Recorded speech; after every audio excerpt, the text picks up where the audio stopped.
லௌகிக ஞானத்தினாலும் மாயமான தந்திரத்தினாலும் ஒருவனும் உங்களை கொள்ளை கொண்டு போகாதபடிக்கு எச்சரிக்கையாயிருங்கள். அது மனுஷர்களின் பாரம்பரிய நியாயத்தையும் உலக வழிபாடுகளையும் பற்றினதேயல்லாமல் கிறிஸ்துவை பற்றினதல்ல. கொலோசேயருக்கு எழுதின நிருபம் 2வது அதிகாரம் 8வது வசனம்.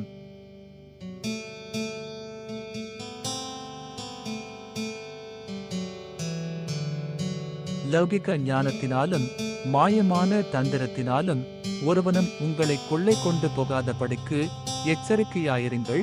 அது மனுஷர்களின் பாரம்பரிய நியாயத்தையும் உலக வழிபாடுகளையும் பற்றினதேயல்லாமல் கிறிஸ்துவை பற்றினதல்ல. கொலோசேயருக்கு எழுதின நிருபம் 2வது அதிகாரம் 8வது வசனம்.